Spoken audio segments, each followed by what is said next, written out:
नमस्कार, शारदास किचनमध्ये आपले स्वागत आहे। आपल्या लाडक्या गणपती बाप्पासाठी आज आपण अगदी तोंडात टाकताच विरघळणारे मऊ लुसलुशीत पेड्यासारखे लागणारे गव्हाच्या पिठाचे मोदक कसे करायचे हे बघणार आहोत। त्यासाठी तुम्ही व्हिडिओ स्किप न करता शेवटपर्यंत नक्की बघा। चला तर मग रेसिपीला सुरुवात करूया। त्यासाठी मी साहित्य घेतलं आहे 2 वाट्या गव्हाचं पीठ, 1 वाटी दूध, अर्धी वाटी मिल्क पावडर, ड्रायफ्रूट घेतले आहे बारीक कट करून, काजू, बदाम, पिस्ते, सपाट वाटी गूळ, 6 चमचे तूप, वेलची पूड, किसलेलं खोबरं 1 वाटी। मी कढई तापायला ठेवली होती, कढई तापली आहे। त्यामध्ये आपण तूप टाकून घेऊया। आपल्याला एकदाच सगळं तूप टाकायचं नाही आहे, थोडं थोडं 2 वेळा तूप टाकायचं आहे। एकदाच सगळं तूप टाकलं तर पीठ व्यवस्थित भाजलं जात नाही, कच्चं राहते, म्हणून आपल्याला 2 वेळा तूप टाकायचं आहे। बघा आपलं तूप तापलं आहे। त्यामध्ये आपण गव्हाचं पीठ टाकून घेऊया। गव्हाचं पीठ मंद आचेवरच भाजायचं आहे। पिठाचा कच्चापणा जाईपर्यंत पीठ भाजून घ्यायचं। एकसारखं परतत राहायचं म्हणजे पीठ करपलं जाणार नाही, व्यवस्थित भाजलं जाईल। ब्राऊन कलर येईपर्यंत पीठ भाजायचं। बघा छान असा ब्राऊन कलर आलेला आहे पिठाला। आपण जे उरलेलं तूप होतं ते पण टाकून घेऊया आणि व्यवस्थित असं परतून घ्यायचं।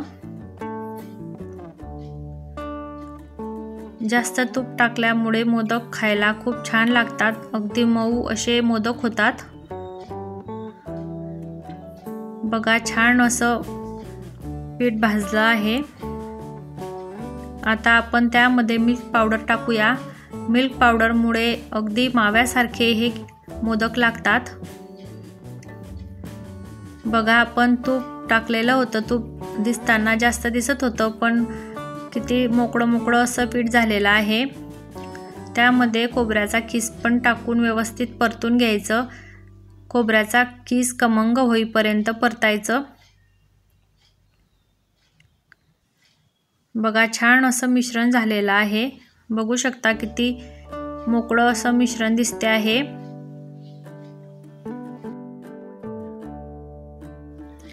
बघा आपण खोबऱ्याचा खीस कच्चापणा जाईपर्यंत खमंग असं भाजून घेतलेलं आहे। त्यामध्ये आपण आता ड्रायफ्रूट पण टाकायचे।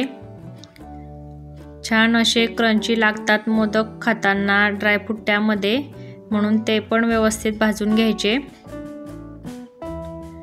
बघू शकता आपले ड्रायफ्रूट छान असे भाजले गेलेले आहे। अशा प्रकारेच हे मोदकांचं मिश्रण भाजून घ्यायचं। आता आपण दूध गरम करून घेऊया। मी पातेलं घेतलं आहे, त्यामध्ये दूध टाकून घेते। हलकंसं गरम करून घ्यायचं दूध। त्यामध्ये गूळ टाकायचा आणि एकसारखं ढवळत राहायचं म्हणजे गूळ पटकन विरघळला जाईल। तुम्हाला गुळाच्या ऐवजी जर साखरेचा वापर करायचा असला तर तुम्ही करू शकता। गूळ आपल्या शरीरासाठी चांगला असतो, म्हणून मी गुळाचा वापर करते आहे। आपण त्यामध्ये वेलची पूड पण टाकून घेऊया। मी 1 चमचा वेलची पूड घेतली आहे। वेलच्या पूडमुळे छान असा फ्लेवर येतो मोदकांना, म्हणून वेलची पूड पण घ्यायची। आपल्याला दूध जास्त कडक करायचं नाही आहे, कोमट दुधामध्येच गूळ विरघळायचा आहे। आपण कडक दूध जर केलं तर दूध फाटण्याची शक्यता असते गुळामुळे, म्हणून कोमट दुधामध्येच गूळ विरघळून घ्यायचा। बघू शकता आपला गूळ विरघळत आलेला आहे। आता आपण हे दूध मिश्रणामध्ये टाकून घेऊया। गॅस बंद करायचा, मग दूध मिश्रणामध्ये टाकायचं। गॅस जर चालू राहू दिला तर ते जास्त कडक असं मिश्रण होते, म्हणून गॅस बंद करूनच दूध टाकून घ्यायचं मिश्रणामध्ये। बघा छान असं मिश्रण तयार झालेलं आहे। तुम्ही जर ह्याच प्रमाणामध्ये मोदक केले तर तुमचे अगदी सहज असे व्यवस्थित मोदक होतील, फसले जाणार नाही। एकाच प्रयत्नामध्ये व्यवस्थित मोदक होतील, म्हणून तुम्ही ह्याच प्रमाणामध्ये मोदक करून बघा। बघा छान असा मऊसूत गोळा झालेला आहे, अगदी एकही गुठळी त्यामध्ये राहिलेली नाही आहे। आता आपण हे मिश्रण थंड होण्यासाठी एका ताटामध्ये काढून घेऊया। किती छान असं पेड्यासारखं मिश्रण दिसते आहे, बघू शकता। बघा आता हलकसं थंड झालेलं आहे मिश्रण। बघा आपल्याला हे मिश्रण किती मोकळं मोकळं दिसत आहे, तरी आपण हातामध्ये घेऊन एक गोळा तयार करून घेतला तरी किती सहज गोळा तयार होतो आहे। म्हणजे आपलं मिश्रण अगदी मऊ लुसलुशीत झालेलं आहे।